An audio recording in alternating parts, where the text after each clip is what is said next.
A stunning revelation has rocked economic circles. The U.S. job market, for months thought to be strong, may in fact have been far weaker than reported. In an unprecedented move, the U.S. Bureau of Labor Statistics, BLS, has revised its employment numbers downward, announcing that between March 2024 and March 2025, the American economy actually created a whopping 911,000 fewer jobs than originally estimated. This eye-opening correction, which economists note is the largest in history, suggests that the labor market's recent performance may have been substantially overestimated. But here's where it gets even more controversial. This revision doesn't happen in a vacuum. Such yearly adjustments are routine as the BLS matches monthly employer surveys against state-level unemployment records, attempting to produce the most accurate labor picture possible. However, this year's adjustment arrives at a particularly tense moment. Just weeks before the news broke, President Donald Trump made headlines by firing the BLS Commissioner Erika McEntarfer, a move linked to frustration over a disappointing employment report. Trump went so far as to accuse McEntarfer of deliberately distorting figures for political gain, though no evidence was presented to support this claim. The White House has wasted no time weighing in. Press Secretary Karoline Leavitt openly questioned the integrity of the BLS, describing the scale of the downward revision as proof that the data had been unreliable under President Joe Biden. Leavitt doubled down, framing the numbers as proof the Biden economy was performing disastrously, and insisting that sweeping leadership changes were needed to restore trust in the agency. A call likely to fuel partisan debate. This isn't the first time such dramatic revisions have stirred up controversy.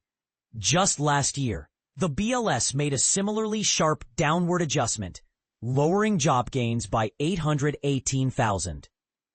Trump, referencing these back-to-back revisions, argued repeatedly that the employment figures had been manipulated before critical milestones like elections, allegations still lacking concrete substantiation. For readers new to this topic, it's worth understanding how BLS updates work. The agency first releases early monthly estimates built from available employer data. As more detailed information trickles in from household and state unemployment agencies, those initial numbers are revisited and often amended up or down in subsequent months.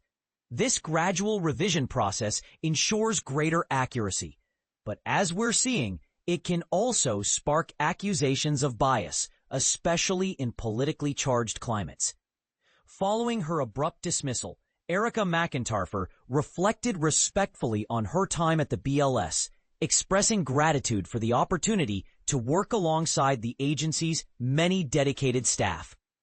Her predecessor, Trump appointee William Beach, slammed her firing as baseless, warning that such actions could jeopardize the BLS's nonpartisan mission.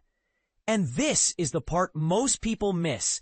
Amidst snappy headlines and political finger-pointing, the role of the BLS is not to promote any party's agenda, but to provide the most reliable data possible so that governments, businesses, and families can make informed decisions.